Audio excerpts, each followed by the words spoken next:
ನೋಡಿ, ನಾನು ಈ ಸರ್ಕಾರಕ್ಕೆ ಸವಾಲಾಗ್ತೀನಿ. ಫೆಬ್ರವರಿಯಲ್ಲಿ ನಡೆದಂಥ ಘಟನೆ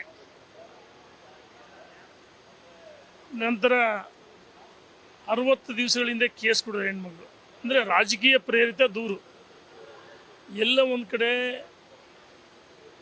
ಯಡಿಯೂರಪ್ಪನವರ ಕುಟುಂಬವನ್ನು ರಾಜಕೀಯ ಮುಗಿಸ್ಬೇಕಂತೇಳಿ ಕಾಂಗ್ರೆಸ್ ಸರ್ಕಾರ ಇವತ್ತು ಷಡ್ಯಂತ್ರ ಮಾಡಿದೆ.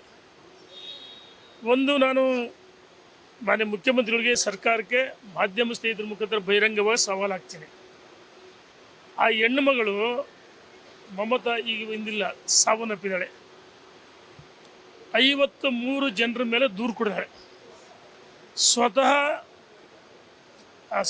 ಏನು ಮಮತಾ ಅವರ ಪತಿ ಮತ್ತು ಅವರ ಪತಿಯವರ ಗಂಡನ ಸಹೋದರ ಸಂಬಂಧಿಕರ ಮೇಲೆ ಕೇಸ್ ಕೊಟ್ಟಿದ್ದಾರೆ.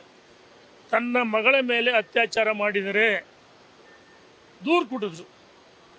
ಮತ್ತು ಬಜಾಜ್ ಕಂಪನಿ 5,000 ಕೋಟಿ ನನಗೆ ಹಣ ಕೊಡಬೇಕು, ಹಣವನ್ನು ವಾಪಸ್ ಕೊಡಿಸ್ಬೇಕು, ನನ್ನ ಮಗಳಿಗೆ ಅನ್ಯಾಯ ಆಗಿದೆ ಅಂತೇಳಿ ಸನ್ಮಾನ್ಯ ಯಡಿಯೂರಪ್ಪನವ್ರನ್ನ ಭೇಟಿ ಮಾಡಿ ನ್ಯಾಯ ಕೇಳಿದ್ರು. ಸನ್ಮಾನ್ಯ ಯಡಿಯೂರಪ್ಪನವರು ಪೊಲೀಸ್ ಕಮಿಷನರ್ಗೆ ಸ್ವತಃ ಕರೆ ಮಾಡಿ ನ್ಯಾಯ ಕೊಡಬೇಕಂತ ಹೇಳಿದರೆ, ಅಂದರೆ ವಿಡಿಯೋ ಯಾವ ಕಾರಣಕ್ಕೋಸ್ಕರ ಉದ್ದೇಶಪೂರ್ವಕ ವಿಡಿಯೋ ಮಾಡ್ಕೊಂಡ್ರಿ, ಏನಿದೆ? ಅಂದು ಪರಮೇಶ್ವರ್ ಹೇಳಿದ್ದೇನು, 53 ಜನರ ಮೇಲೆ ದೂರು ಕೊಡರೆ ಲಾಯರ್ಸು, ರಾಜಕಾರಣಿಗಳು, IAS, IPS ಎಲ್ಲರ ಮೇಲೆ ದೂರು ಕೊಡೋದು. ಮಾನಸಿಕ ಅಸ್ವಸ್ಥತೆ ಅಂತ ಹೇಳಿದ್ರು.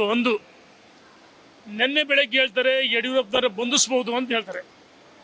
DK ಶಿವಕುಮಾರ್ ಹೇಳ್ತಾರೆ ಆಶ್ಚರ್ಯ ಅಂತ ಹೇಳ್ತಾರೆ. ನಾನು ಕೇಳಕ್ಕೆ ಇಚ್ಛೆ ಪಡ್ತೀನಿ ಸರ್ಕಾರಕ್ಕೆ, ಯಾವ ಉದ್ದೇಶಕ್ಕೋಸ್ಕರ ಯಡಿಯೂರಪ್ಪನವರ ಕುಟುಂಬ ನೀವು ಬಲಿಪಶು ಮಾಡೋಕ್ಕೋದಿಲ್ಲ. ಈ ರಾಜ್ಯದ ಜನ ನಿಮಗೆ ತಕ್ಕ ಪಾಠ ಕಲಿಸ್ತಾರೆ. ಈ ರಾಜ್ಯದಲ್ಲಿ ಸರ್ಕಾರ ಇದೇ ರೀತಿ ಯಡಿಯೂರಪ್ಪನವರ ಶಾಪ ತಟ್ಟುತ್ತೆ. ಬಹುಶಃ ಇವರು ಯಾವ CID ಅವರು ನೇರವಾಗಿ ಬಂಧಿಸಿದರೆ ಸರ್ಕಾರಕ್ಕೆ ಕೆಟ್ಟ ಹೆಸರು ಬರುತ್ತೆ ಅಂತೇಳಿ ಕೋರ್ಟಿಗೆ ಕಳಿಸ್ಕೊಡ್ತಾರೆ. ನಾನು ಕೋರ್ಟ್ ಬಗ್ಗೆ ಮಾತಾಡೋಕ್ಕೆ ಇಚ್ಛೆ ಪಡಲ್ಲ.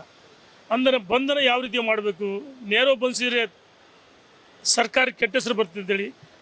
ರಾಹುಲ್ ಗಾಂಧಿ ಕೋರ್ಟಿಗೆ ಕರೆಸಿದ್ದು, ನಾಗೇಂದ್ರ ಪ್ರಕರಣ CBI ಕೊಟ್ಟದ್ದು, ಮತ್ತು ಲೋಕಸಭೆ ಚುನಾವಣೆಯಲ್ಲಿ ಹಿನ್ನಡೆ ಆಯಿತು.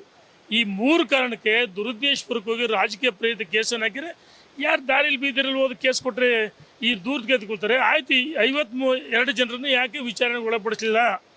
ಇದರಿಂದ ಭಾಳಷ್ಟು ಜನ ದುಷ್ಟಶಕ್ತಿಗಳಿದ್ದಾವೆ. ಸಮಯ ಬಂದಾಗ ನಾನು ಇದನ್ನು ಬಹಿರಂಗ ಹೇಳ್ತೀನಿ. ಒಬ್ಬ ಪ್ರಭಾವಿ ಸಚಿವರು ಮಮತಾ ಮಗ ಅವ್ರ ಜೊತೆಗಿರಲಿಲ್ಲ, ಅವನ್ನ ಕರೆಸಿ ಕಳೆದ ವಾರ ಕೇಸನ್ನು ಕೊಡಿಸಿ ದಾಖಲು ಮಾಡಿ ನೀವು ಬಂಧಿಸ್ಬೇಕಂತ ಹೇಳ್ತಿರಲ್ಲ.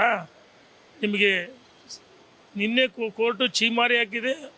ಯಾವ ಕಾರಣಕ್ಕೋಸ್ಕರ ಬಂಧಿಸ್ತೀವಿ ಅಂತೇಳಿ ನ್ಯಾಯಾಧೀಶರು ಒಳ್ಳೆ ಇದಕ್ಕೆ ಹೇಳಿದರೆ